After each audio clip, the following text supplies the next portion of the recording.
చూసిన ఆదరణ ఉన్నది, సుఖ దుఃఖములో వాగ్దానమున్నది. ఈ శ్వాసము ధ్యానించుడి, అశ్రేష్టము గ్రంథములో ఎచ్చట చూచిన ఆదరణ ఉన్నది, సుఖ దుఃఖములో వాగ్దానమున్నది. విశ్వాసము ధ్యానించుడి. ఏం చెబుతుంది? అక్కడి నుంచి హైదరాబాద్ పోయినాడు, ఇక్కడి నుంచి మళ్ళీ హైదరాబాద్ పోవాలి మేము. కాబట్టి ఇంటికాడ కనపడం. మేము కనపడాలంటే 2 గంటల లోపు వస్తే ఎక్కడ కనపడతాం, ఆ తర్వాత వస్తే ఎక్కడో కనపడతాం. ఉన్నాము మొత్తానికి భూమి మీద, అర్థమవుతా ఉందా? అందుకే ఇక్కడ చచ్చి పోయినాడనే పదం మనకి ఏం చూపిస్తా ఉందనంటే, మరణముతో మానవుని జీవితం ముగింపు కాదు, అదే సత్యానంద మరణం. జీవంలో ఉన్న మన అందరికీ గుర్తు చేస్తున్నట్టుగా చూస్తాం. ముగింపు కాదు మరణం. మరణము అనేటువంటిది మనందరి జీవితాల్లో అది ఎలాంటిది అని మనకు జ్ఞాపకం చేయబడుతుంది అంటే, అది ఒక మలుపు. మరణం అనేది ఏంటిది చెప్పండి? అదొక మలుపు. 30 సంవత్సరాల క్రితం నేను నా భార్య ఇద్దరు ఒక ఊరు పోయి వస్తూ ఉన్నాం. లేట్ అయిపోయింది బాగా, మీటింగు భోంచేసి కింద బయలుదేరేసరికి బండి మీద వస్తూ ఉన్నాం ఇద్దరమే. రాత్రి 11:30, 12 ఆ ప్రాంతం, బాగా చీకటి రోజులు. బండి మీద వస్తూ ఉన్నాము మాట్లాడుకుంటా. ఆమె ముందు చూసి మన ముందు ఏదో ఎర్రగా కనపడుతుంది అంటుంది. నేను చూసా, ఏంటిది ఎర్రగా కనపడేది? మన ముందు ఒక బండి పోతూ ఉంది, ఆ వెనక డేంజర్ లైట్ అనమాట అది. అప్పుడు నేను చెప్పాను, అర్థం చేసుకొని మన ముందు ఒక బండి పోతూ ఉంది అని చెప్పాను. మళ్ళా మాట్లాడుకుంటా కూర్చున్నాం, పోతానే ఉన్నాం. మళ్ళా దీర్ఘంగా ముందుకు చూసినట్టుంది, మన ముందు బండి పోతుందంటే కనపడలేదే, ఏది అన్నది. మళ్ళా నేను కూడా చూసా దీర్ఘంగా, కనపడలేదు. అప్పుడు ఏమైంది, ఆలోచన వచ్చింది. అప్పుడు చెప్పాను, మన ముందు మలుపు ఉంది రోడ్డు, ఆ మలుపులోకి వెళ్ళిపోయింది మన ముందు పోయిన బండి, మనం కూడా పోతాం అప్పుడు కనపడుతుంది అని చెప్తానే ఉన్నాం. బండి మీద మేము ఆ మలుపులోకి పోయినాం. మేము ఆ మలుపులోకి పోయేసరికి మా ముందు పోతున్న బండి ఏమవుతుంది చెప్పండి? మాకు కనపడతా ఉంది.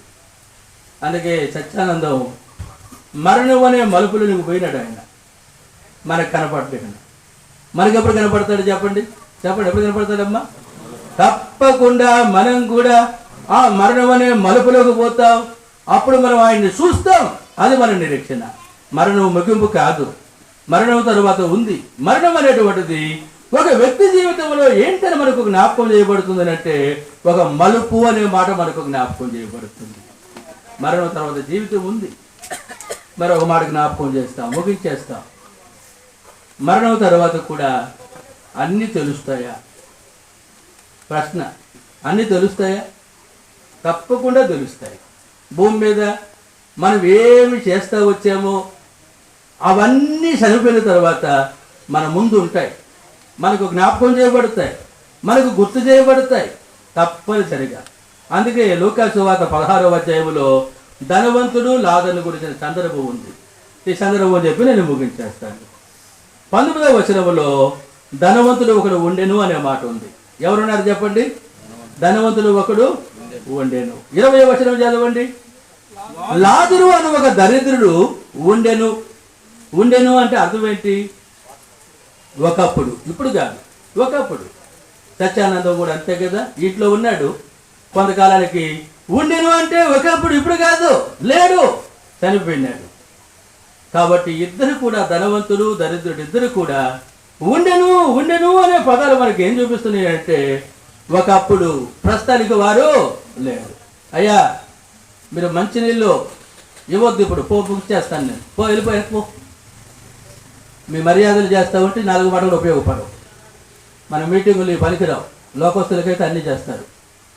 కాసేపు బెగపట్టుకోండి, ఏం ఇబ్బందిలే, మంచినీళ్ళు రాకపోయినా. మీరు మేమంటే మాట్లాడుతున్నాం కదా, ఇప్పుడన్నా ఆ గొంతు కింద అడ్డం పడితే ఒక చుక్కట పుచ్చుకుంటా ఉన్నాం, తాగడం వల్ల లోపలికి.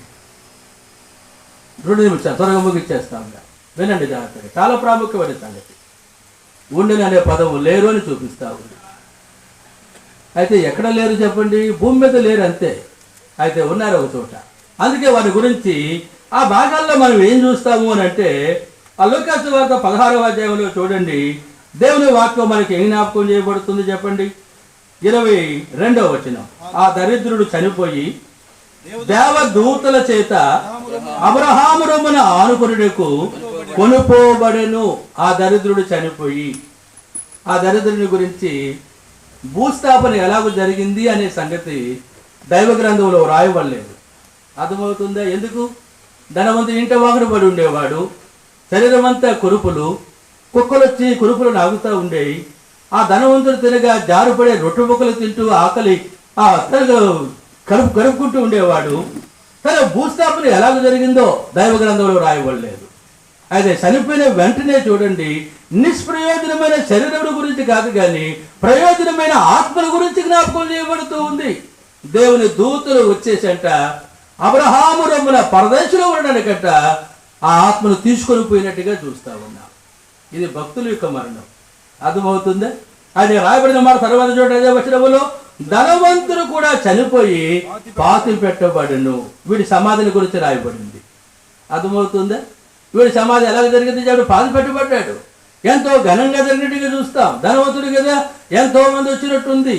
ఆ ఘనంగా జరిగినట్టుగా చూస్తావు. దాని అంత్యక్రియలు అన్ని ఘనంగానే కనబడుతున్నాయి భౌతికమైన దేహానికి, భౌతికంగా లోకంలో.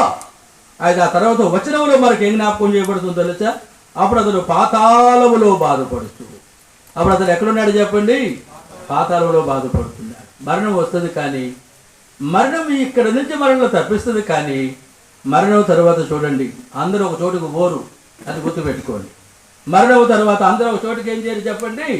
పోరు అనేది కూడా ఇక్కడ మనకు అర్థమవడం చూస్తూ ఉంటూ ఉన్నాం. భూమి మీద నుండి 2 దారులు ఉన్నాయి. ఒకటేమో చెప్పండి పరదేశుకు, ఇంకొకటేమో పాతాళానికి. చనిపోయిన వెంటనే ఏదో ఒక దారిలో పోవాలి. అందుకే చనిపోక ముందే చూడండి ఏ దారిలో పోవాలి. సుమారుగా 30 సంవత్సరాల క్రితం ఒక ఊరిలో మీటింగు. అక్కడ దగ్గర ఉన్న మా అత్తగారు అటెళ్ళి పిల్లల్ని చూసి వస్తానని చెప్పా. బస్సు దిగా. ఆ పోవాల్సిన ఊరు 3 మైళ్ళు ఉంది. ఆ 3 మైళ్ళు నడుచుకుంటేనే పోవాలి, ఇంకొక విధానం లేదు. అప్పుడు అక్కడికి వెళ్ళి పిల్లలను చూసా. అప్పటికి 5:30, 6 అయిపోయింది. ఆ మీటింగ్ జరిగే స్థలానికి పోవాలి. వాళ్ళంతా పోయినారు, నేను పోవాలి. 7 గంటలకే మీటింగు. టైం 5:30, 6 అవుతా ఉంది. గంటలో 3 మైళ్ళ దూరం పోవాలి, 4.5 కిలోమీటర్లు. ఏం చేస్తా ఉన్నానో తెలుసా? పరిగెత్తుతా ఉన్నా. మనుషులు కనబడితే చిన్నగా నడిచేవాడిని, మనుషులు కనబడకపోతే ఏం చేసేవాడు తెలుసా? పరిగెత్తుతా ఉన్నాను. అట్లా ఒక దారి పడి పోతా ఉన్నా. గడ్డి మోపులు మోసుకొని వస్తున్నారు స్త్రీలు, ఒక 3. వాళ్ళతో నేను పలకడం వల్ల వాళ్ళని చూసేసిన పరిగెత్తలో తగ్గించి నడుస్తూ ఉన్నా. వాళ్ళకి అర్థమైపోయింది ఏదో ఊరు ప్రయాణిస్తున్నారు ఉంది. ఈ దారి ఏమో ఊళ్ళకు పోయేది కాదు, ఈ దారిలో పోతా ఉన్నాడని వాళ్ళే పలకరించారు. అయ్యా ఎక్కడికి పోవాలి? పలానా ఊరు అని చెప్పిన. పలానా ఊరు అని చెబితే అప్పుడు వాళ్ళు అన్నారు, అయ్యా నువ్వు పోవాల్సిన ఊరు ఎప్పుడో దాటిపోయింది, కిలోమీటర్ ముందే దాటిపోయింది. ఈ ఊరు అడవులకు పోతుంది, ఊరికి పోతుంది ఈ దారి అని చెప్పారు. ఏం చేయాలి చెప్పండి ఇప్పుడు? ఏం చేయాలి ఇప్పుడు? అప్పుడు మళ్ళీ ఏమైందో తెలుసా? మా ఎంటర్ అయ్యా నీకు దారి చూపిస్తాం. నీకు కిలోమీటర్ దూరం ఆ గడ్డి మొక్కల దగ్గరైతే వచ్చానమాట. వచ్చి నాకు అప్పుడు చెప్పారు, అయ్యా ఈ దారిని పో. నా జ్ఞానం వాళ్ళకి అర్థమైపోయింది. అప్పుడేం చేశారు తెలుసా? మళ్ళా వారు నువ్వు కొంత దూరం పోయిన తర్వాత 2 దారులు వస్తాయి. ఎడవ చేత దారికి పోబాకు, ఎడవ చేత దారిని పోయేవాటి చెరువులోకి పోతావు, కుడి చేత దారిని పో ఊళ్ళోకి పోతావు అని చెప్పారు. పోతా ఉన్నా 2 దారులు వచ్చేసినాయి. ఇప్పుడు ఎటు పోవాలి చెప్పండి? నేను కుడి చేత వైపు పోవాలి, ఊళ్ళోకి పోవాలంటే. ఎడవ చేత వైపు పోతే చెరువులోకి. ఈ జ్ఞానం నాకు బోధించబడకపోతే ఇటు పోతాను మళ్ళా. ప్రాణం పోకముందే, మరణం రాకముందే ఎక్కడికి? నువ్వు చనిపోయింది ఎక్కడికి పోవాలి? నీ ఇష్టం వచ్చినట్టుగా పోవు. ఆ జీవితం, ఆ బ్రతుకు కావాలి నీకు మరణం రాకముందు. సరే, దరిద్రుడేమో పరదేశకు పోయినాడు, ధనవంతుడేమో పాతాళానికి పోయినట్టుగా చూస్తూ ఉన్నావు. అక్కడేమో నెమ్మది ఉంది, ఇక్కడేముంది చెప్పండి? యాతన. ఇక్కడేముందని చెప్పండి? యాతన పెట్టబడతా ఉన్నాడు. చూసారా? అవును. ఆ యాతనలో ఉండి ఓసారి కళ్ళెత్తి చూసేసరికి ఎవరు కనబడుతున్నారయ్యా చెప్పండి? దరిద్రుడు కనబడుతున్నాడు. లాజరు ఎక్కడ కనబడుతున్నాడు చెప్పండి? పరదేశంలో కనబడుతూ ఉన్నాడు. అక్కడ అబ్రహాములు కూడా భక్తులు ఉన్నారు. అక్కడ ఈ లాజరుకు కురుపులు లేవు. అక్కడ చీకటి లేదు, మహా వెలుగు కనబడుతుంది. అక్కడున్న లాజరును చూసి అబ్రహామును చూసి అంటా ఉన్నాడు ఈ ధనవంతుడు, తండ్రివైన అబ్రహామా, చూచారా నేను అగ్ని జ్వాలలో ఏం చేస్తున్నాను చెప్పండి, యాతన పెట్టబడుతున్నాను. నా నాలుకను చల్లార్చడానికి, ఒక్క బొట్టు నీళ్లు నా నాలుక మీద వేయడానికి లాజరును పంపించు అని చెప్పడం చూస్తూ ఉన్నాం. ఎవరు పంపించి చెప్పండి, లాజరును పంపించు అని చెప్పడం చూస్తూ ఉన్నాం. అర్థమవుతూ ఉందా? అయితే వెంటనే అబ్రహాము చెబుతా ఉన్నాడు 25వ వచనంలోన ఏమని, అందుకు అబ్రహాము, కుమారుడా, నీవు నీ జీవిత కాలమందు నీకు ఇష్టము వచ్చినట్టు సుఖము అనుభవించినవి, అలాగునని లాజరు కష్టము అనుభవించినని జ్ఞాపకం చేసుకో. వాడు ఇక్కడ నెమ్మది పొందుతున్నాడు, నీవు యాతన పెట్టబడుతూ ఉన్నావు. సంగతి జ్ఞాపకం చేసుకో. కుమారుడా, నీవు నీ జీవిత కాలం అంతా కూడా నీకు ఇష్టం వచ్చినట్టుగా సుఖం అనుభవించావు. అయితే లాజరు ఏం చేశాడు అని అంటే కష్టం అనుభవించాడు. అందుకే వాడు ఇక్కడ నెమ్మది పొందుతున్నాడు. నువ్వేం చేస్తున్నావు చెప్పండి, యాతన పెట్టబడుతూ ఉన్నావు. అప్పుడు వెంటనే అంటాడు, అక్కడి వారు ఇక్కడికి కానీ ఇక్కడి వారు అక్కడికి కానీ రాజాలకుడినట్లు పోదాలకుడినట్లు మీకును మాకును మధ్యలో ఏముంది చెప్పండి, అగాధం ఉంచబడి ఉంది. కాబట్టి చచ్చిపోయిన తర్వాత ఏం చేయలేవు, తప్పించుకోలేవు. కొంతమంది అంటారు చచ్చిపోయినాక చూసుకుందామయ్యా, నువ్వు చెప్పేది ఉంటే చచ్చిపోయినాక చూసుకోవడం జరగదు, చూస్తూ ఉండాల్సిందే. అర్థమవుతుందా? చూసుకునేవాడేమో సమర్థుడు, చూస్తూ ఉండేవాడు అసమర్థుడు. అర్థమవుతుందా? నువ్వు సమర్థుడుగా మరణం రాకముందే నువ్వు ఎక్కడికి పోవాలో చూసుకోవాలి, అది సామర్థ్యత. అలా నువ్వు చూసుకోకపోతే నువ్వు అసమర్థుడు. చనిపోయిన తర్వాత చూస్తూ ఉండాల్సిందే, ఏమి ప్రయోజనం లే. అర్థమవుతూ ఉందా? అప్పుడు అర్థమైపోయింది ఆ ధనవంతుడికి. అంటాడు, తండ్రి అలాగూ అయితే నాకు ఎవరున్నారు చెప్పండి, 5 సహోదరులు ఉన్నారు. నాకు 5 సహోదరులు ఉన్నారు. వారైనను ఈ వేదనకరమైన స్థలం వరకు రాకుండా ఈ సంగతులన్నీ కూడా నా తండ్రి ఇంటి వారికి చెప్పడానికి లాజరును నా తండ్రి ఇంటికి పంపించు. ఎందుకు? పరదేశంలో నుంచి పాతాళానికి దారి లేదని చెప్పావు కదా, పాతాళంలో నుంచి పరదేశికి దారి లేదని చెప్పావు కదా, భూమి మీద నుంచి పరదేశికి దారి ఉందన్నావు కదా, ఆ భూమి మీద నుంచి పాతాళానికి కూడా దారి ఉందన్నావు కదా. కాబట్టి లాజరు వచ్చిన దారినే మళ్ళా లాజరును నా తండ్రి ఇంటికి పంపించు, ఈ సంగతులన్నీ చెప్పడానికి అని చెప్పడం చూస్తా ఉన్నాం. వీడికి జ్ఞానంలే. ఎందుకు? అబ్రహాముడు తండ్రి అంటున్నాడు, కానీ వీడికి దేవుని బోధ గ్రహింపు లేదు. దేవుని వాక్యం చెబుతుంది మనుషుడు ఒక్కసారే పుడతాడు. ఎన్నిసార్లు చచ్చిపోతాడు చెప్పండి? ఒక్కసారే చనిపోతాడు. ఆ తర్వాత ఏం జరుగుతుందని అంటే తీర్పు జరుగుతున్నట్టుగా చూస్తూ ఉన్నాం. చనిపోయిన ఏ మనుషుడు కూడా ఏం కాడని మనకు జ్ఞాపకం చేయబడుతుందని అంటే తిరిగి రాడు. అర్థమవుతూ ఉందా? ఉదాహరణగా చెప్తాను. మన సత్యానందమే ఇటు నుంచి వస్తే పర్వాలే, నాకే కనపడతా ఉంటాడు, మీకు ఎవరికి కనపడ్డు. ఇటు నుంచి వచ్చాడు అనుకోనండి, వెనక నుంచి వచ్చాడు అనుకోనండి. నేను అనుకుంటా ఒక్కరుండరు కదా మీరు ఇక్కడ, చెప్పండి ఉంటారా? ఒక్కరు అమ్మో ఇంకేముంది, 4 రోజుల నాడు ఎన్ని రోజులు అయిపోయింది, సమాధి చేసి అయిపోయింది, భూమిలో పూడ్చిపెట్టేచ్చాం, అయ్యో వచ్చేసాడే, ఇంకేముంది మింగేస్తాడేమో, ఏం చేస్తాడో, ఒక్కరు నిలవడు. అర్థమవుతా ఉందా? కాబట్టి ప్రయోజనములే. అందుకే అబ్రహాము చక్కని మాట చెప్పాడు, భూమి మీద మోషేయు ప్రవక్తలు నేను ఏర్పాటు చేసుకునే వారు ఉన్నారు, వారి మాటలు వినవలను అని చెప్పడం చూస్తూ ఉన్నా. వారి మాటలు ఏం చేయాలి చెప్పండి? వినవలను అని చెప్పడం చూస్తాం. అబ్రహాం అంటాడు, తండ్రిమైన అబ్రహామా అలాగ అనవద్దయ్యా, వారి మాటలు వారు ఏం చేయరు చెప్పండి, వినరయ్యా అని చెప్పడం చూస్తా ఉన్నా. చూసారా? వారి మాటలు వారు ఏం చేయరంటే వినరు. ఎంత ఖచ్చితంగా చెబుతున్నాడో చూడండి. ఎందుకో ఇది తన అనుభవం కూడా. తన జీవిత కాలంలో సుఖమే తనకు అనుభవం కోరిక, కానీ దేవుని మాట వినడం, దేవుని మాటకు లోబడడం, దైవికమైన సత్యానికి లోబడడం, విధేయత చూపించడం వాడి జీవితంలోనే లేదు.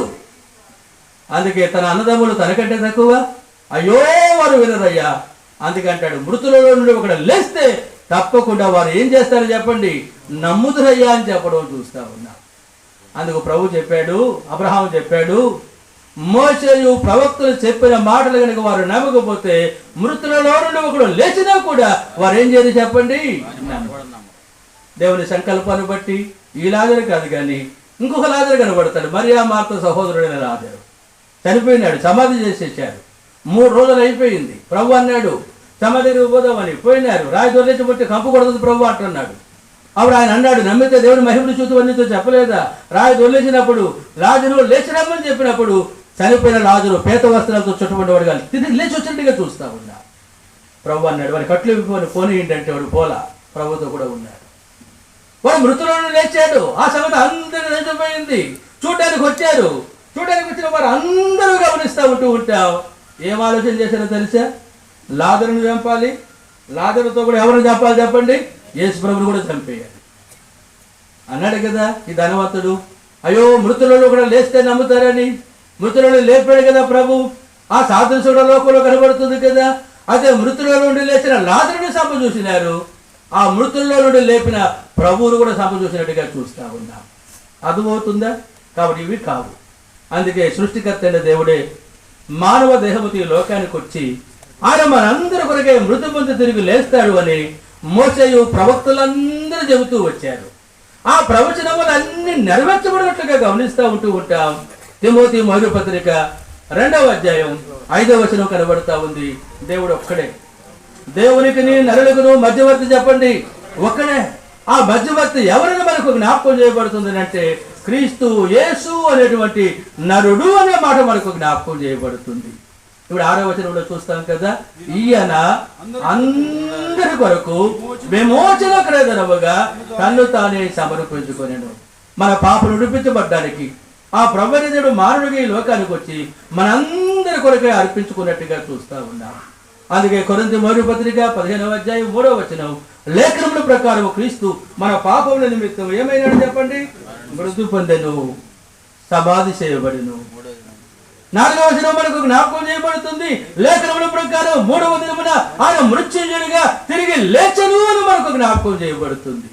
ఆయన సజీవుడైన దేవుడు మన పాపముల కొరకు మన అపరాధముల కొరకు మృతి పొంది తిరిగి లేచిన వాడుగా కనబడుతూ ఉన్నాడు. మరణం రాకముందు ఆ ప్రభువు యేసుక్రీస్తునందు ఒక వ్యక్తి ఎప్పుడు విశ్వాసం ఉంచుతాడో ఆ వ్యక్తి యొక్క మరణం దేవుడి దృష్టికి ఏంటిది అని మనకు జ్ఞాపకం చేయబడుతుంది అంటే విలువగలది అని మనకు జ్ఞాపకం చేయబడుతుంది. అది ఎందు విశ్వాసం ఉంచడానికి దేవుని వాక్యం చెబుతుంది. యోహాను మొదటి పత్రిక 1వ అధ్యాయం 9వ వచనం, మన పాపములను మనము ఒప్పుకుని నేడల ఆయన యేసు ప్రభు నమ్మదగిన వాడును నీతిమంతుడు గనుక సమస్త దుర్నీతుని కడిగి ఏం చేస్తాడో చెప్పండి? పవిత్రులుగా చేస్తాడు. ఏమి చేయక్కర్లా. మరణాన్ని మనసులో పెట్టుకుందాం. ఎప్పుడు మరణం వస్తుందో తెలియదు. ఆ మరణం రాకముందు గమనిస్తాం. యేసు ప్రభు దగ్గర మన పాపములను మనం ఒప్పుకుంటే చాలంతే. యేసు ప్రభు నమ్మదగిన దేవుడు కనుక సమస్త దుర్నీతుని కడిగి ఏం చేస్తాడో తెలుసా? పవిత్రులుగా చేస్తాడు. రోమాపత్రిక 8వ అధ్యాయం 1వ వచనం పౌలు చెబుతున్నాడు, కాబట్టి ఇప్పుడు యేసుక్రీస్తు నందు ఉన్న వారికి ఏ శిక్షా విధి లేదు. ఎప్పుడంట చెప్పండి? చెప్పండి ఎప్పుడంట? ఎప్పుడో కాదు. అర్థమవుతుందా? కాబట్టి కొంతమంది అంటారు, అయ్యా ఎప్పుడో ప్రభు నమ్ముకున్నావయ్యా, ఎప్పుడో ప్రభు నమ్ముకున్నావు కానీ ఇప్పుడు నీ బ్రతుకులో ప్రభువే కనపడ్డు. అర్థమవుతుందా? అబద్ధాలు పోవు, మోసాలు పోవు, కుట్రలు పోవు, కుతంత్రాలు పోవు, కుచిత్రము పోవు, లోపలికి ఒకటి బయటకు ఒకటి. అర్థమవుతుందా? భక్తులమే బ్రతుకంతా అన్యుల కంటే హీనం. అర్థమవుతుందా? ఇలాగ నువ్వు చనిపోతే ఏంటి నీ జీవితం? అందుకే ఇప్పుడు యేసుక్రీస్తు నందు ఏ వ్యక్తి ఉంటూ ఉన్నాడో ఆ వ్యక్తి కంటే ఏమి లేదు చెప్పండి అమ్మా? శిక్షా విధి లేదు. ఏ శిక్షా విధి లేదు ఇక్కడ. ఎప్పుడు మరణం వచ్చిన ప్రభుతో ఉంటా. మూడవదిగా యోహాను సువార్త 1వ అధ్యాయం 12వ వచనం మనకు కనబడుతూ ఉంది. తన్ను ఎందరు అంగీకరిస్తారో అనగా తన నామమునందు ఎందరు విశ్వాసము ఉంచిన వారిగా ఉంటూ ఉన్నారో వారికి అందరికీ దేవుని పిల్లలు అగుటకు ఆయన ఏమిచ్చాడు చెప్పండి? అధికారం ఇచ్చినట్టుగా చూస్తా ఉన్నా. దేవుని పిల్లలైనటువంటి అధికారం. అర్థమవుతా ఉందా? అధికారం.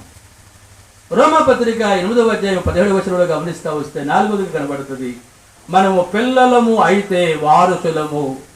మనము పిల్లలము అయితే ఎవరో చెప్పండి? వారసులు. అందుకే భూమి మీద దేవుని వారసులముగా మనం ఉండడానికి ఏదో అడుక్కునే వారంగా కాదు, దేవుని పిల్లలుగా జీవించే యోగ్యత ప్రజలుగా కలిగి ఉండాలి. అర్థమవుతుందా? కొన్ని పర్యాలు గమనిస్తాం, ఆ ధనవంతుని వలె నన్ను ఆశీర్వదించాడు కాబట్టి ఆయన నా దేవుడు. అర్థమవుతుందా? ఆశీర్వదించినంత మాత్రాన ఆ ధనవంతుడు పాతాళానికి పోయినాడు, పరలోకానికి పోలేదు. అర్థమవుతా ఉందా?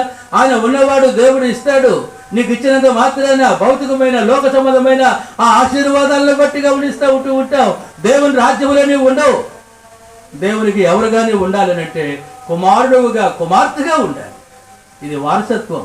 నీవు కుమారుడు అయితే, నీవు కుమార్తెవైతే మనం ఏమవుతామో చెప్పండి? వారసులు. అక్కడ రాయబడిన మాట చదవండి, అనగా దేవుని వారసులు. ఎవరు వారసులు చెప్పండి? దేవుని వారసులు. పేతురు 2వ పత్రిక 1వ అధ్యాయం 11వ వచనం మనకు జ్ఞాపకం చేస్తూ ఉంది.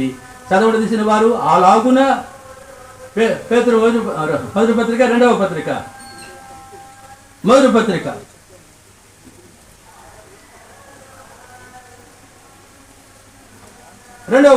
పేతురు 2వ పత్రిక 1వ అధ్యాయము 11వ వచనం మనకు జ్ఞాపకం చేస్తూ ఉంది. చదవడం తీసిన వారు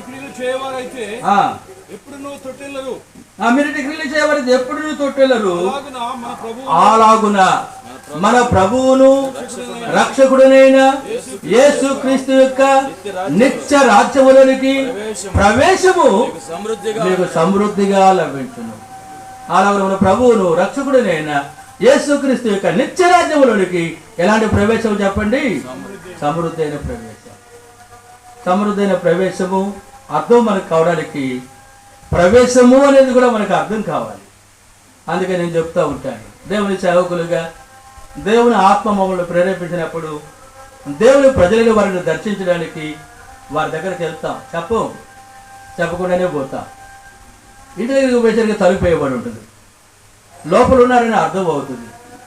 ఏం మాట్లాడకుండా తలుపు నెట్టేసుకొని లోపలికి పోతామయ్యా? చెప్పండి పోతామా? పో. తలుపు బయట నిలబడి పిలుస్తాం, అక్క, అన్న, అమ్మ, అయ్యా ఉన్నారా లేరా పిలుస్తాం. పిలిచినప్పుడు స్వరం విని వారు తలుపు తీసి రెండన్న అంటే లోపలికి వస్తాం. పిలిచినా పలకపోతే, తలుపు తీయకపోతే చూసి ఏం చేస్తాం? వెళ్ళిపోతాం. పిలిస్తే లోపలికి వస్తాం. ఇది ఆహ్వానం. నీ కుమారుడు ఉన్నాడు, లేదా నీ కుమార్తె ఉంది, బయటికి వెళ్ళారు, వచ్చేసారు, తలుపు దగ్గరగా వేసింది, బయట ఉండి మమ్మీ లోపలికి రమ్మంటారా వద్దా, డాడీ మమ్మల్ని లోపలికి రమ్మంటారా వద్దా అడుగుతారయ్యా? చెప్పండి అడుగుతారమ్మా? అడగరు. వారు పరిగెత్తుకుంటూ వచ్చి అమాంతంగా 2 చేతులతో 2 డోర్లు తోచుకుంటూ లోపలికి ప్రవేశించేవారుగా ఉంటారు. అది సమృద్ధి అయిన ప్రవేశం, అధికారంతో కూడిన ప్రవేశం. అలాంటి ప్రవేశము పరలోక రాజ్యములోనికి దొరుకుతూ ఉంది. ఎవరికి చెప్పండి? భక్తునికి. అందుకే భక్తునికి జీవితంలో 5 కనబడుతున్నాయి. 1, ఆయన నామమునందు విశ్వాసము ద్వారా పాపులను గ్రహించి పాపాలు ఒప్పుకోవాలి. ప్రభువునందు ఉండడం ద్వారా శిక్షావిధి నుండి తొలగించబడతా. ఆయన అంగీకరించిన కారణాన్ని బట్టి కుమారుడు కుమార్తెలుగా చేయబడతా. కుమారుడు కుమార్తెలుగా చేయబడిన కారణాన్ని బట్టి వారసులంగా చేయబడతా. వారసత్వాన్ని బట్టి ప్రవేశించే వారంగా మనం ఉంటూ ఉంటాం. అర్థమవుతుందా? అలాంటి ప్రవేశానికి మరణం మూలం. అర్థమవుతుందా? మరణం మూలం. అందుకే 116వ కీర్తన 15వ వచనములో యెహోవా భక్తుల మరణము ఆయన దృష్టికి ఏంటంటే చెప్పండి? విలువ కలది. వాళ్ళు రావడం ఎంత సంతోషం చెప్పండి. ఉదాహరణ దేవుని సేవకులకి మేము వచ్చాం అన్న, మీరు రావడం చాలా సంతోషం అన్న అంటారేమో కొంతమంది అడిచిన. అర్థమవుతూ ఉందా? ఎందుకని దేవుని సేవకులు రావడం ద్వారా ఆశీర్వాదం ఉంది. దేవుని సేవకులు రావడం ద్వారా ఏదో దేవుని వాక్యాల చెప్తారు. దేవుని సేవకులు మనతో ఉండడం ద్వారా మేలు ఉంది, క్షేమం ఉంది. అందుకే సంతోషించే వరకు కనబడతారు. భౌతికంగా ఇలాగే మనకైతే ఆ పరలోక రాజ్యములకు ఒక వ్యక్తి భూలోకం విడిచిపెట్టి ప్రవేశము అనేటువంటిది గమనిస్తూ ఉంటాం. ఎలాంటిది చెప్పండి? మేలైంది. అలాంటి మేలు సత్యానందం జీవితంలో దేవుడు అనుమతించిన వాడుగా కనబడుతుంది. అయ్యా అర్థమవుతుందా? కాబట్టి మరణం దేవునికి మన దూరం చేసింది. సృష్టికర్త అయిన దేవుడే ఈ లోకానికి వచ్చి ఆ శాపగ్రస్తమైన మరణాన్ని ఆయన పొందడం ద్వారా గమనిస్తాం. మనం పొందే మరణం మనల్ని ఏం చేస్తుందనంటే దేవునికి సమీపస్తులుగా దేవునితో కూడా ఉండడానికి, ఆ నిత్యమైన మహిమలో ఉండడానికి మనం తీసుకుని పోతుంది. ఆ భక్త లాజరు కురుపులు కలిగిన వాడిగా భూమి మీద ఉన్నప్పటికీ చనిపోయిన తర్వాత దేవదూతల చేత గమనిస్తాం. అబ్రహామును ఆనుకోవడానికి ఏం చేయబడ్డాడు చెప్పండి? తీసుకుని పోబడినట్టుగా చూస్తా ఉన్నాం. ఈ ధనవంతుడు పాతాళంలో ఉన్నట్టుగా చూస్తాం. దానికి కారణము అబ్రహాము చెప్పిన 2 మాటలు. ఒక మాట ఏంటి చెప్పండి? కుమారుడా, నీవు నీ జీవిత కాలమందు నీకు ఇష్టం వచ్చినట్టు సుఖము అనుభవించిదివి. అందుకే నువ్వు ఇక్కడ ఏం చేస్తున్నావు చెప్పండి? యాతన పెట్టబడుతూ ఉన్నావు. లాజరు కష్టము అనుభవించినని జ్ఞాపకం చేసుకో. అందుకే వాడు ఇక్కడ నెమ్మది పొందుతున్నాడు. పాతాళము, పరదేశు ఈ 2 కూడా పాతాళానికి పంపించేటువంటిది, పరదేశికి తీసుకుని పోయేటువంటిది 2 సంగతులు కనబడుతాయి. ఒకటి కష్టము, ఇంకోటి ఏంటి చెప్పండి? సుఖం. సుఖము పాతాళానికి తీసుకుని పోతా ఉంటే కష్టము పరదేశికి తీసుకుని పోతున్నట్టుగా చూస్తూ ఉన్నాం. అందుకే కష్టము, సుఖము ఈ 2 మాటలు మీకు చెప్పి ముగించేస్తాను. సుఖము అంటే ఏంటి చెప్పాలి మీరు? ముగించేస్తా. మీరు చెప్పండి, సుఖము అంటే ఏంటి? నీ ఇష్టం నెరవేర్చుకోవడం, అది సుఖం. దానికంటే సుఖం ప్రపంచంలో మరింకొక్కటి లేనే లేదు. అందుకే ప్రతి వ్యక్తి కూడా నా ఇష్టం జరగాలి, నా ఇష్టం జరగాలి, నా ఇష్టం జరగాలి.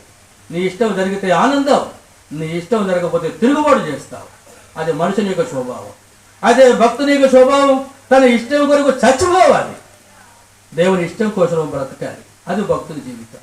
నీ జీవితమే నీవు భక్తుడువా లేకపోతే అవిశ్వాసి వాళ్ళ సంగతి నీ జీవితమే నీకే చెప్పేదిగా కనబడతా ఉంటుంది. కష్టం ఏంటి? మన ఇష్టం జరగకపోవడం అనేటువంటిది కష్టం. అర్థమవుతుందా? దానికంటే కష్టం ప్రపంచంలో మరింకొక్కటి లేదు. ఒక వ్యక్తి తన ఇష్టం జరగకపోవడము అనేటువంటిది కష్టం. అంతకంటే కష్టం లోకములో ఇంకొకటి లేదు. గణపరచలపరచిన ఎండలో చాకరీ చేయడం కాదు కష్టం. ఒక వ్యక్తి ఇష్టం జరగకపోవడం అనేటువంటిది కష్టం. దాన్ని మించిన కష్టం భూమి మీద లేదు. అందుకే దేవుని ప్రజలుగా మన ఇష్టానికి చచ్చిపోయి దేవుని ఇష్టానికి జీవించే వారంగా, మన సుఖాన్ని విడిచిపెట్టి దేవుని ఇష్టంగా తీసుకునే వారంగా మనం ఉండాలి. దరిద్రుడు లాజరు చూడండి, శరీరం అంతా కురుపులు, నా అనేవారు లేరు, కుక్కలు వచ్చి నాగుతూ ఉన్నాయి. ధనవంతుని బలమైన పడే రొట్టె ముక్కలు తీసుకుని ఆకలి తెచ్చుకుని పోయేవాడు. ఇలాంటిది మనుషుడిని ఇష్టపడతాడా చెప్పండి? చెప్పండి, ఇష్టపడతాడా? ఇలాంటి జీవితం ఉంటే ఆ మనుషుడు భక్తుడిగా ఉంటాడా చెప్పండి? ఏం చేశాడు దేవుడు? నాకు నన్ను ఇటు చేశాడు, అటు చేశాడు, నా గతిత్తా, నా రోగం అది ఇది ఎన్ని తిరుగుబాటు చేస్తూ ఉంటాడు. అయితే ఆ మనుషుడు చూడండి, ఇది దేవునికి ఇష్టం. అర్థమవుతుంది, ఇది దేవునికి ఇష్టం. ఆ ఇష్టానికి సమ్మతించాడు. మరణం హత్య చేసుకోవాలా, మరణం వచ్చే వరకు అనుభవించాడు. దేవదూతల చేత పరలోకంలో ఉండడానికి తీసుకుని పోబడ్డాడు. అయితే ధనవంతుడు ఉన్నాడు కదా, తన జీవితంలో ఎప్పుడు కూడా దేవుని ఇష్టానికి లోబడినవాడు కాదు. ఎప్పుడు కూడా తన ఇష్టం నెరవేర్చుకునేవాడుగానే కనబడేవాడు. జీవితకాలం అంతా ఎల్లప్పుడూ సుఖము తన ఇష్టం. అందుకే తను పాతాళంలో ఉన్నట్టుగా చూస్తూ ఉన్నా. అందుకే భూమి మీద ఏ వ్యక్తి అయితే మరణము అనేటువంటిది ప్రసంగి గ్రంథం 7వ అధ్యాయం 2వ వచనం చివరి భాగం మనసును పెట్టుకున్నవాడుగా కనబడుతూ ఉంటాడో దేవుని ఇష్టానికి కష్టం అనుభవించేవాడుగా ఉంటాడు. ఏ వ్యక్తి మరణం మనసులో పెట్టుకోడో దేవుని ఇష్టానికి భిన్నంగా తన ఇష్టం నెరవేర్చుకోవడానికి సుఖాన్ని అనుసరించేవాడుగా కనబడుతున్నాడు. తన ఫలితం పాతాళం, దీని ఫలితం నిత్యత్వం. అందుకే భక్తులకి ఈ లోకాన్ని ముగించాలి. భక్తుల మరణము యెహోవా దృష్టికి ఏంటంటే చెప్పండి, విలువగలది అని మనకు జ్ఞాపకం చేయబడుతుంది.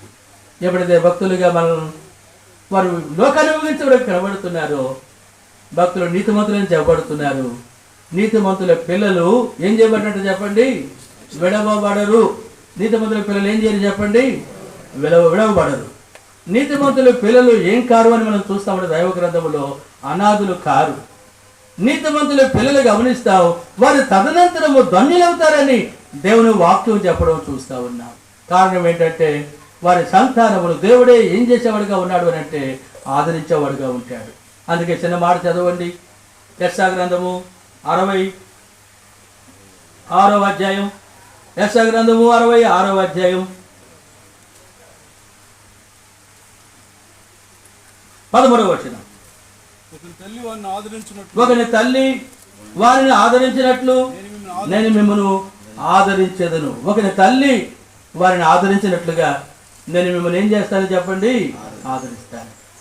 ఇక్కడ ఒకని తండ్రి వారిని ఆదరించినట్లుగా నేను మిమ్మల్ని ఆదరిస్తాను అని ఎందుకు చెప్పడంలే? చెప్పండి. ప్రవక్త ద్వారా ఎందుకు ఈ మాట చెప్పడంలే? ఎందుకు కొన్ని తల్లి వారిని ఆదరించినట్లుగా నేను మిమ్మల్ని ఆదరిస్తానని చెప్తున్నాడు? గమనిస్తాము. చిన్న బిడ్డ, ఆ బిడ్డ ఎంతో ఆదరణ లేనివాడిగా, నెమ్మది లేనివాడిగా ఏడుస్తూ ఉండడం చూస్తూ ఉన్నాం. అయితే తల్లి మాత్రమే ఆ బిడ్డని ఏం చేయగలదు అని మనకు జ్ఞాపకం చేయబడుతుంది. అంటే తనకిచ్చిన యోగ్యత, ఆ సన్య పాల వలన ఆ బిడ్డను ఏం చేసేదిగా ఉంటుందని మనకు జ్ఞాపకం చేయబడుతుంది. అంటే ఆదరించేదిగా కనబడుతుంది. ఆ ఆదరణ తల్లి ద్వారా తప్ప మరి ఇంకెవరి ద్వారా రాదు. అందుకే అక్కడ దేవుడు ఒకరి తల్లి వారిని ఎలాగ ఆదరిస్తూ ఉంటూ ఉందో అలాగ నేను మిమ్మల్ని ఏం చేస్తానని చెప్పండి, ఆదరించదు. ఈ ఆదరణ అదే వచనంలో మనం గమనిస్తూ వస్తే యెరూషలేములోనే మీరు ఆదరించబడతారు. ఎక్కడ ఆదరించబడతారు చెప్పండి? యెరూషలేములోనే మీరు ఆదరించబడతారు. చూసారా? ఎందుకు యెరూషలేములోనే మీరు ఆదరించబడతారు? చిన్న సందర్భం చెప్పి ముగించేస్తాను. అబ్రహాము దేవుని కంటే తన కుమారుని ఎక్కువగా ప్రేమిస్తూ ఉన్నాడు. దేవుని కంటే దేనిని ఎక్కువగా ప్రేమించినది విగ్రహం. దేవుడిని మనం అధికంగా ప్రేమించాలి. సమస్తానికి మూలమైన వరకు కనబడుతున్నాడు. దేవుడు చెప్పాడు, అబ్రహాం నీకు ఒక్కగానయ్యన్న ఒక కుమారుడు ఇస్సాకు, నీవు ప్రేమించు కుమారుడు మోరియా పర్వతానికి తీసుకుని వెళ్ళి అక్కడ నేను నీతో చెప్పబో ఒక దాని మీద దహన బలిగా అర్పించు అని చెప్పాడు.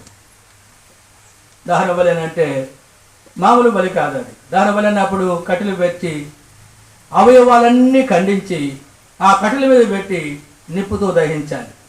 అలాంటి పని నీవే చేయాలి అబ్రహాం, నీ కుమారుడు చేయాలి, ఒకే ఒక కుమారుడు. అలాగ చెయ్యని చెప్పడం చూస్తూ ఉన్నా.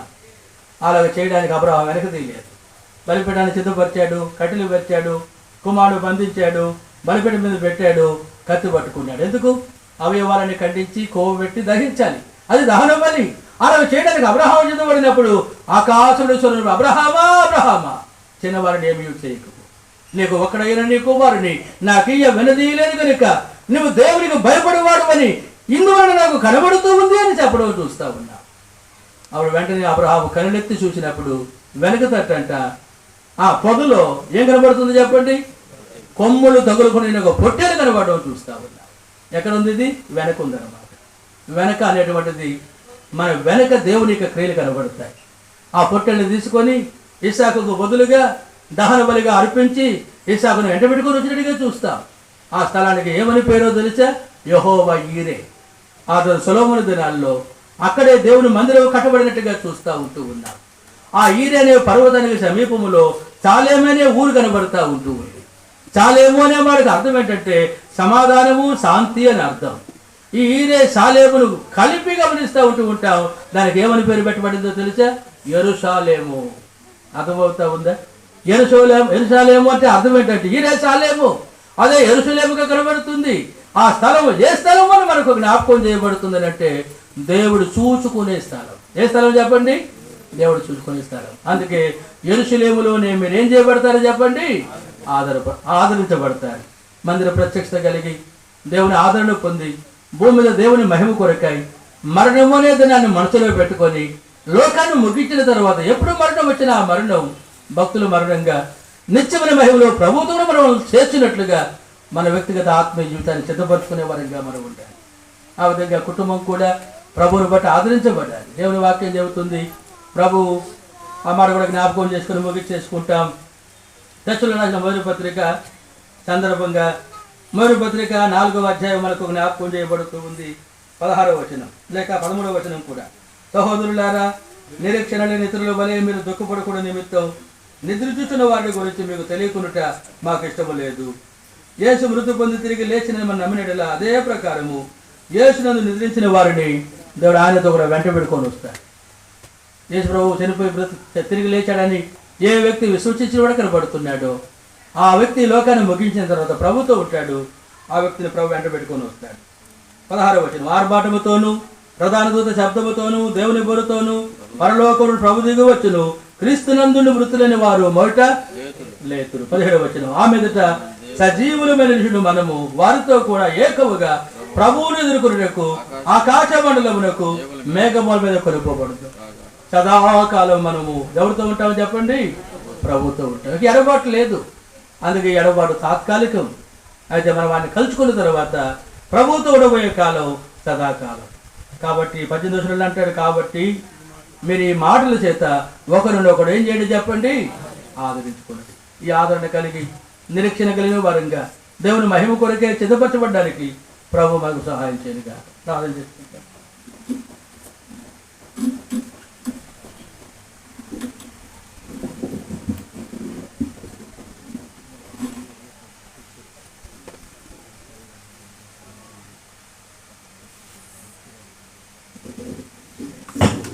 హిజ్కియా రాజు గారు వచ్చి ప్రార్థన చేస్తారు.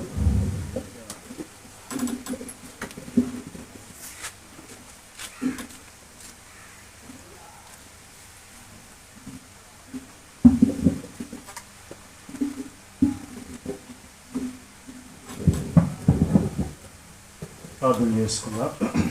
ప్రేమగల తండ్రి, మహోన్నతుడ, మరోసారి యొక్క మధ్యాహ్న కాల సమయంలో మీ పాసందుకు వస్తున్నాం.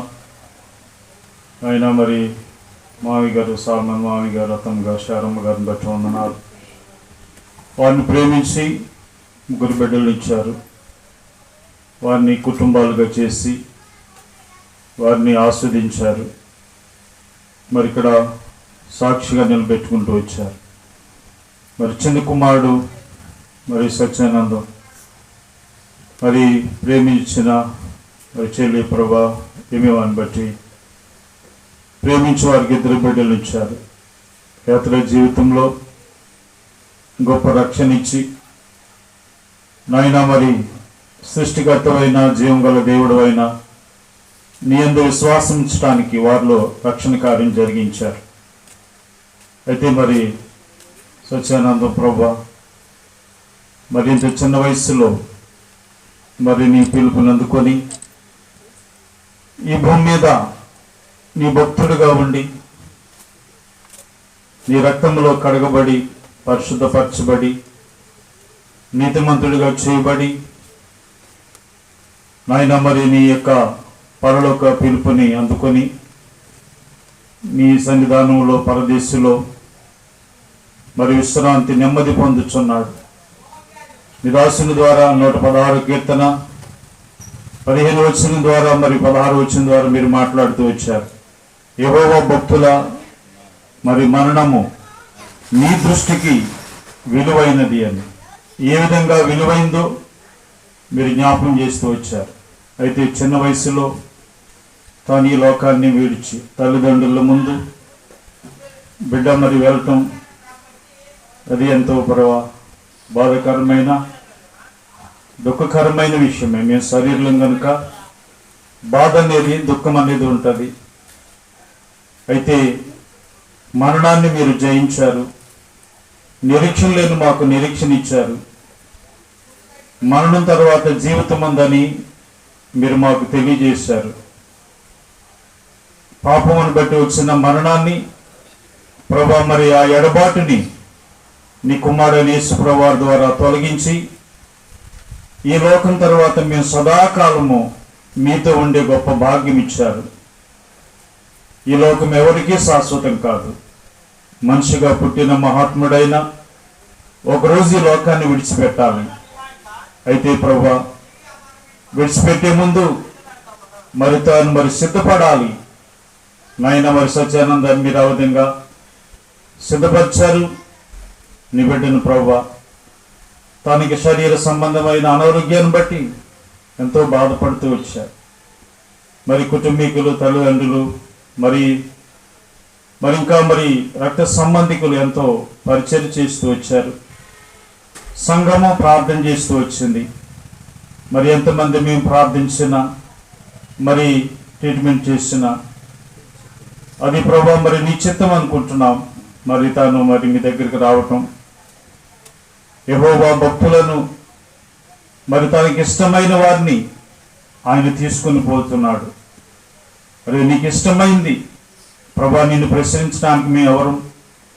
నీవిచ్చావు, నువ్వు తీసుకున్నావు, సిద్ధపరిచి తీసుకున్నావు ప్రభా. మరి ఈ లోకంలో మంచి సాక్ష్యం కలిగి జీవించడానికి సహాయం చేశావు ప్రభా. మరి హానోకు కూడా ఈ లోకాన్ని విడిచిపెట్టే ముందు నీకు ఇష్టడుగా ఉండి మంచి సాక్ష్యం పొంది ఈ లోకాన్ని విడిచి వెళ్ళాడు.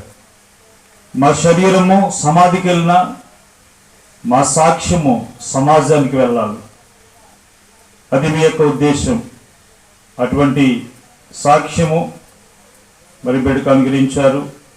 మరి ప్రభా చెల్లిని బిడ్డల్ని, మరి మామయ్య గారిని, అత్తమ్మ గారిని, అలాగే సోనరాజు బేబీ బిడ్డల్ని ధైర్యపరచము. ఇంతవరకు నీ వాక్యం ద్వారా మరి ధైర్యపరుస్తూ వచ్చారు, ఆదరిస్తూ వచ్చారు. గుండె చెదిరిన వారిని బాగు చేసే దేవుడు, వారి గాయాలన్నీ కట్టే దేవుడు. ప్రభా జ్ఞాపం చేసుకోండి, భయపడొద్దు. నేను మిమ్మల్ని మీ పిల్లల్ని పోషిస్తానని వాగ్దానం ఇచ్చారు. భర్త లేని లోటు భార్యకి ఎవరు తీర్చలేరు, తండ్రి లేని లోటు బిడ్డలకి ఎవరు తీర్చలేరు. ఆనాడు యేసేపు కూడా నిశ్చయముగా నేను చనిపోతున్నాను, దేవుడు మిమ్మల్ని నిశ్చయముగా చూడటానికి వస్తాడని మీరు సెలవు ఇచ్చారు. అబ్రాహాము సంతానాన్ని ఏ విధంగా మీరు విడిచిపెట్టలేదో మరి సత్యానందని కుటుంబాన్ని మరి విడిచిపెట్టేవాడు కాదు. ప్రభువా జ్ఞాపం చేసుకోండి, ధైర్యపరచండి. మమ్మల్ని ఆదరించడానికి నీ వాక్యం ఇచ్చారు, నీ ఆత్మనిచ్చారు, మీ సంఘాన్ని ఇచ్చారు. మీరే మాకు ఆదరించే దేవుడు. కాబట్టి ఎట్టి శ్రమలో ఉన్నవారినైనా, ఎట్టి బాధలో ఉన్నవారినైనా ఆదరించే దేవుడు.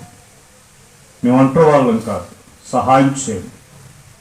గాయపడిన మనసులను స్వస్థపరచండి, జ్ఞాపం చేసుకోమని. మేము కూడా ఒకరోజు ఈ లోకాన్ని విడిచిపెట్టాలని గుర్తించి ప్రభా మరి ఈ భూమిని విడిచిపెట్టే ముందు మంచి సాక్ష్యము కలిగి మా ఆత్మను సిద్ధపరచుకొని అనేకులను మేము సిద్ధపరిచి ప్రభా ఈ లోకాన్ని విడిచిపెట్టేవారుగా మమ్మల్ని సిద్ధపరుస్తురమ్మని, కుటుంబాన్ని అన్ని విషయాల్లో ఆదరించి ధైర్యపరచమని యేసు ప్రభు నామములో స్తుతించి ప్రార్థిస్తున్నాం తండ్రి, ఆమేన్.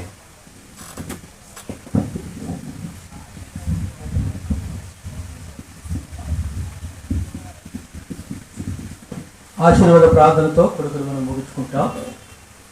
మన తండ్రి అయినటువంటి దేవుని ప్రేమ, కుమారుడును పరిశుద్ధాత్మ అన్యోన్య సహవాసం, సత్యానందం తన విడిచుట తన భార్య బిడ్డలు, తల్లిదండ్రులు, తోబుట్ల వారికి కావాల్సిన ఆదరణ అనుగ్రహించి ఆయన మహిమ కొరకై సంపూర్ణులుగా సిద్ధపరచును గాక. ఆమేన్. ఆమేన్. దయచేసి వచ్చిన వారందరికీ ఇంటి వారు ప్రేమావిందు సిద్ధపరిచారు. బఫే సిస్టంలో మీకు ఆహారం వడ్డించబడుతుంది. ప్రతి వారు భోజన సహవాసంలో పాల్పంపులు పొందండి. ఇంటి వారి యొక్క ఆదరణ కొరకు, జమీమా కొరకు, అలాగే వారి పిల్లలు షాలేము, జెరూషా, అలాగే షారమ్మక్క, సాల్మాన్ అన్న కొరకు, అలాగే మరి జమీమా వాళ్ళ తల్లిదండ్రులు రాజకుమార్ అక్క, తన యజమాని వారి కొరకు, వారి ఆదరణ కొరకు ప్రార్థన చేయవలసిందిగా మనం చేస్తూ ఉన్నాం. అక్కడ బఫే సిస్టంలో భోజనం వడ్డించబడుతుంది. అక్కడికి వెళ్ళి భోజనం పాల్పంపులు పొందండి. Praise the lord. జావిలో 3 దైవ సేవకులు జార్జాన్ని అక్కడ భోజనం దగ్గర ప్రార్థన చేయండి. అక్కడే ఉన్నారు, అక్కడ భోజనం దగ్గర ప్రార్థన చేయండి.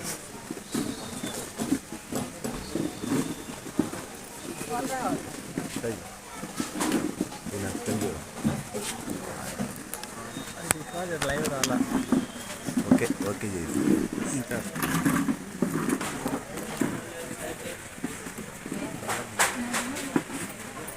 దయచేసి స్థానిక సంఘము, విశ్వాసులు, పరిశుద్ధులు, అలాగనే ఆహ్వానించబడిన వారు, ఈ వీధిలో ఉన్నటువంటి వారందరూ ఎవరైతే ఆహ్వానించబడుతూ వచ్చినారో వారందరూ భోజనానికి రావాల్సిందిగా